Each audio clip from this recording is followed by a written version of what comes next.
Madam Speaker, I wanted to also raise an area of concern, and it's an area that I had to deal with earlier this week on Monday, Madam Speaker, when the ABC was reporting on Minister Hersey's education reform. And whilst I don't agree with the education reform that Minister Hersey's introduced, I acknowledge that it was headlines and it was in the news and people were able to read the story.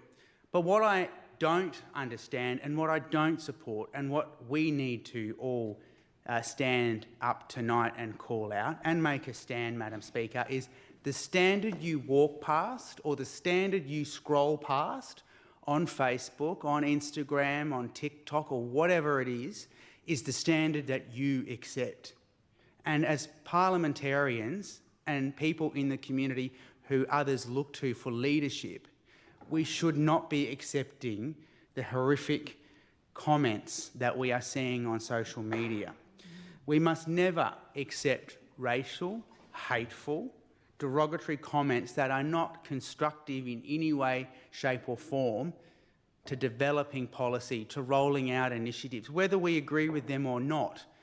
There is no need for that level of harm to be caused in our community.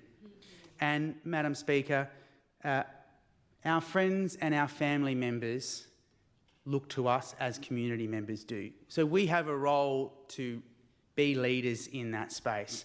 And I pulled up the ABC, Madam Speaker, because a comment made on the story about school truancy and about issuing fines was made by a man,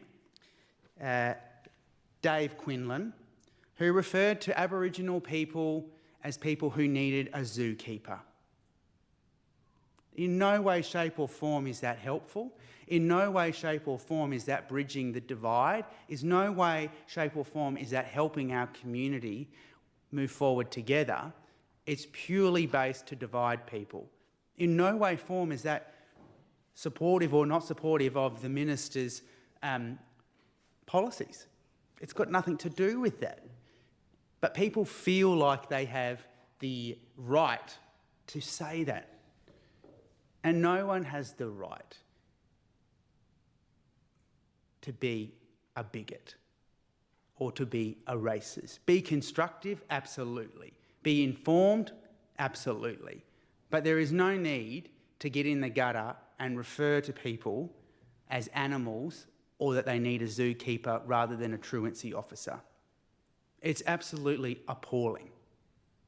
And I pulled up that person and I pulled up the ABC because if you can't be in a position that you can be comfortable that when you go to bed at night or when you leave work and you leave your Facebook or your social media unmoderated, that there's not going to be comments of such hate on there, then turn the comments off for a few hours while you're away.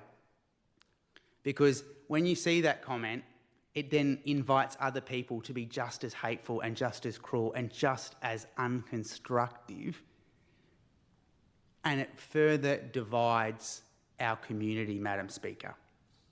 And I think we all have a role, and certainly as members of Parliament, we post things all the time that encourage people to have a debate, but we all have a role as parliamentarians to make sure that that's done in a polite manner and in a respectful manner. And, Madam Speaker, I have decided that people who make such disgusting, racist, bigoted comments when they are on my social media or when they are on a national platform social media and they're inciting hate to people in the Territory, I'm going to screenshot them, I'm going to bring them into this Parliament and I'm going to table them so they're on the record forever. So people know who these people are because the Territory's small. And sometimes these hateful comments that are being made by people, those very people are employed by the organisations that they're being critical and racially targeting. And that's not okay. Because we all have a role in this place. And as organisations, I'm not saying by any means that it's in one organisation or the other. It's organisations, it's companies, it's businesses. We all have a role to play in working together to overcome racism and discrimination, because it comes in all shapes and forms. It's not just targeted at Aboriginal people, it's people living with a disability, it's people sexual orientation, it's people whose religious views and aspirations may not align with the other person. We can't allow that behaviour to go unmoderated, because when it's unmoderated, it allows the issues and the hate to be perpetuated. And I hope that we don't continue to see comments like that, because no one in the community deserves to do that. And people need to be reminded that you can't just, if you want to be a keyboard warrior and be hateful, then there are consequences of that as well. So, Madam Speaker, it's a timely reminder for everyone. I'm not directing that at anyone in this chamber at all. Please don't think that I am. But it's a timely reminder for us to have those conversations if we hear people in the community or if we see a comment. Don't just scroll past it. Don't just walk past it. Have a conversation with someone about it to say, hey, that's not okay. Because I know that it hurts a lot of people in the community, and it's something that we can all do better on. Thank you, Madam Speaker.